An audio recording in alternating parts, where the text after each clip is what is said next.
Olá, gente. Tudo bem? Bom dia. Espero que vocês estejam bem, né? Não vou repetir mais a situação que nós estamos. Eu acho que já está por demais exaustiva. Nas últimas aulas aí, vamos dar continuidade às nossas aulas de história. Nas últimas aulas passamos aí por temas importantes como as sociedades indígenas do Brasil, né? Os povos primitivos do Brasil, os povos originários do Brasil, melhor dizendo. Depois passamos pelas sociedades indígenas da Mesoamérica e dos Andes. E agora vamos dar um pulo para a Ásia. Né? Vamos falar da antiga Mesopotâmia, pessoal. A Mesopotâmia que ficou situada, né, se a gente for comparar hoje o território dela, ficou no Oriente Médio, né, oeste do Oriente Médio. E o interessante é que esse nome Mesopotâmia, ele significa terra entre rios. A antiga Mesopotâmia, ela era cortada ou dividida por dois rios, o rio Tigre e o rio Eufrates. Tudo bem? Vocês lembram que nas outras aulas eu falei que para as sociedades se desenvolver é necessário ter próximo delas rios, né? E aí falamos lá, não sei se vocês lembram dos povos agricultores do norte do Brasil, ceramistas. Agora estamos falando da Mesopotâmia, que é dividida pelo rio, que é cortada pelo rio Tigre e Eufrates. Na próxima aula vamos ver a formação do Egito, como o rio Nilo foi fundamental. Então veja, para as sociedades antigas, se estabelecer próximo a recursos hídricos, ou seja, aos rios, foi essencial, né?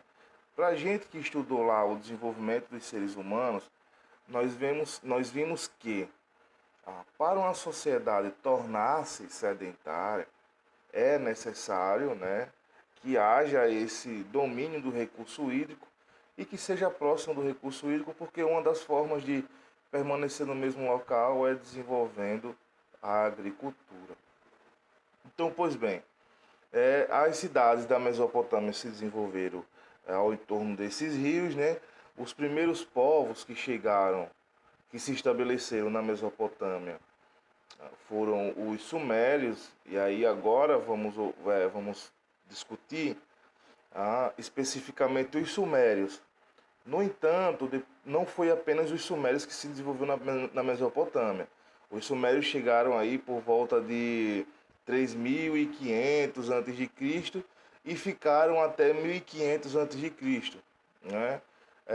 Depois chegaram os acádios, os babilônios e os assírios. No entanto, nesse momento, para hoje, vamos falar apenas dos sumérios, pessoal.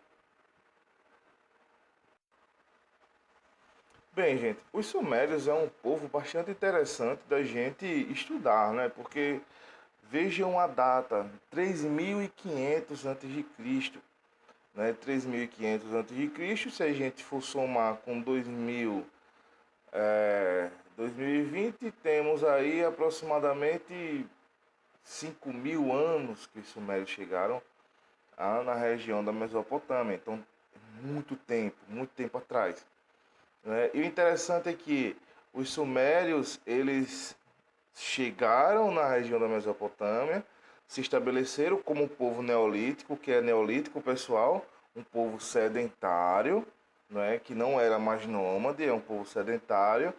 E a partir do rio Tigre e Eufrates, eles desenvolveram técnicas avançadas para a agricultura.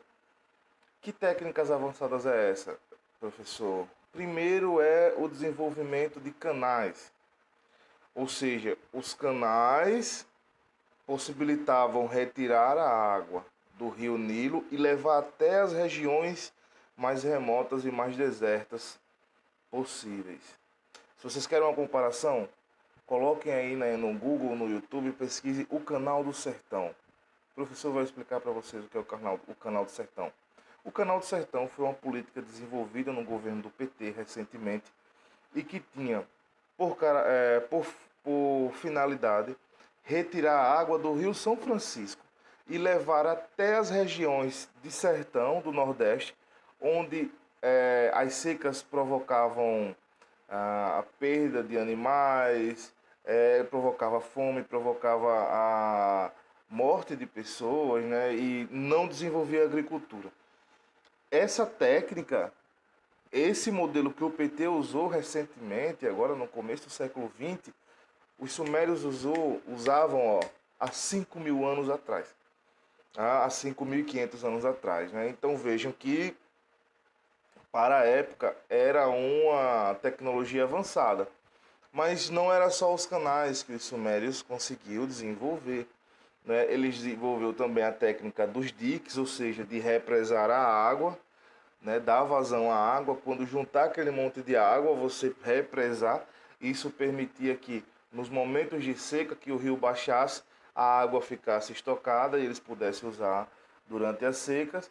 E também desenvolveu o arado de bronze, pessoal. O arado de bronze. A galera não brincava em serviço não, era pau para toda a obra. Então vejam, essas técnicas, essas inovações tecnológicas permitiu aos sumérios um desenvolvimento social, político e econômico avançado, gente. Como assim avançado? Porque uma vez que eles podiam produzir não só na beira dos rios, mas em partes longínquas, isso permitia que houvesse uma grande produção de gêneros. De gêneros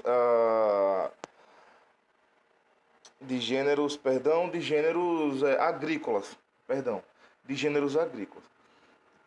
Então, esse excedente, ou seja, esse volume, esse grande volume de gêneros agrícolas, permitiu também uma prática de comércio. Então, os sumérios, naquele momento, além de produzir para viver, também já começavam a fazer os seus comércios. E como é que circulavam esses comércios? Esses comércios circulavam nas cidades-estados, ou seja, os sumérios tinham grandes cidades-estados. O exemplo de 3 grandes cidades-estados é Nippur, Ur e Kish. Então são as 3 cidades, as grandes cidades dos sumérios aí na Mesopotâmia. Então, vamos agora pensar mais um pouquinho no aspecto cultural dos sumérios, né? Os sumérios, eles, assim como os povos aqui da América Latina, do Brasil, eles eram politeístas, né? Adoravam vários deuses, né? Depois eu vou falar mais um pouquinho dessas cidades-estados, mas agora eu quero falar sobre a religião, passar rapidinho, dar uma pincelada sobre isso. Então os sumérios eram politeístas, né? E adoravam vários deuses. Nesse sentido, as cidades, dá para perceber, no livro de vocês tem a cidade de Ur, né? Se vocês abrirem as 2 páginas, vocês vão ver a grande cidade de Ur aí. Essas cidades, elas eram desenvolvidas com trabalhos urbanos, como joalheiros, barbeiros, sapateiros, né? E elas eram fechadas por grandes muralhas. A produção agrícola e também a criação de cabras, bois e ovelhas ficava do lado de fora. Não é? Os sumérios não só produziam gêneros alimentícios, os gêneros de produção como o algodão e o linho, mas também criavam vaca, cabra e ovelha. Isso possibilitava a retirada do leite, o uso da lã e o consumo da carne também. Então vejam, as cidades, dentro das cidades ficavam reservados templos religiosos, esses trabalhos mais urbanos de barbeiro, sapateiro e tal, e fora ficava o desenvolvimento da agricultura e o pastoril, né? Então dentro desses aspectos mais abrangentes da sociedade suméria, temos essas relações. Então lembrando, destacando, então a produção agrícola dos sumérios, eles produziam trigo, gergelim, algodão, cevada e linho. Né? O algodão e o linho a gente sabe que não é bem para comer, é para produzir mais tecidos. Mas o gergelim, o trigo e a cevada eram alimentos essenciais. Então veja, Esse é basicamente alguns aspectos da sociedade suméria, da a primeira sociedade se estabeleceu aí na Mesopotâmia. No entanto, eles não apenas desenvolveram essas técnicas agrícolas a nível da ciência. Eles foram a primeira sociedade a desenvolver a escrita, pessoal. A escrita. Primeiro, a escrita suméria, né, veio com uma escrita cuneiforme, que era uma escrita pictográfica. O que é uma escrita pictográfica?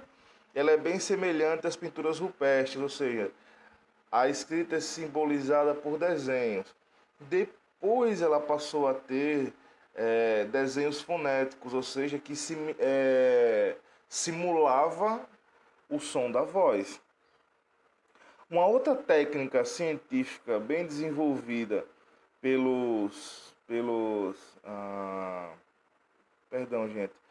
sumérios foi o sistema numérico matemático, né, que é o sistema sexagesimal, tem como base o número 60. E hoje a gente tem essa influência dos sumérios no nosso cotidiano. Hoje temos 60 segundos, que daí cria-se 1 minuto, temos 60 minutos, que aí cria-se 1 hora. Então, o sistema sexagesimal dos sumérios ajudava muito na hora do comércio e na hora da produção de alimentos, ou seja, esse desenvolvimento tecnológico ajudava os sumérios no cotidiano. Contar quantos sacos tinha ali de linho, de algodão, né? Vendia quantos, ou quilo, então, ou saco, ou então quantos quintais a gente, não é? Quantidade de terras que deveríamos vender, de algodão e etc. Então, esses são as grandes nuances e os grandes detalhes da sociedade suméria. Não é? É claro, a escrita cuneiforme, ela é chamada de escrita cuneiforme por conta da cunha. A cunha é um material pontiagudo. Eles pegavam a argila, né, faziam um tabuleiro, e nesse tabuleiro ele pegava essa cunha com a ponta e começava a fazer as escritas. Depois que terminava, pegava essa argila úmida e colocava no sol e deixava secar. Um dos grandes exemplos e dos grandes artefatos que nós encontramos, os historiadores encontraram sobre a sociedade suméria, né, foi um pedaço de argila e que continha o primeiro código de lei, né, mais antigo do mundo, que foi aplicado na Mesopotâmia, na sociedade suméria, que foi justamente o Código de Hammurabi, pessoal. O Código de Hammurabi é o código de lei mais antigo e era a base das leis dos sumérios. O interessante é que esse código ele é baseado na lei de Talios, ou seja, a lei de Talião, olho por olho, dente por dente. Se alguém roubasse a cabra de um camponês, deveria pagar uma cabra. Se alguém assassinasse outro camponês, deveria ser assassinado. Se alguém furasse um olho de alguém, deveria ter o olho furado. Então é a grande lei, olho por olho, dente por dente. Dente por dente, perdão. Então essa é a lei de Talião, é o Código de Hammurabi. Hammurabi foi o sexto rei da Suméria e criou essa lei baseada justamente na lógica de Talios, de Talião.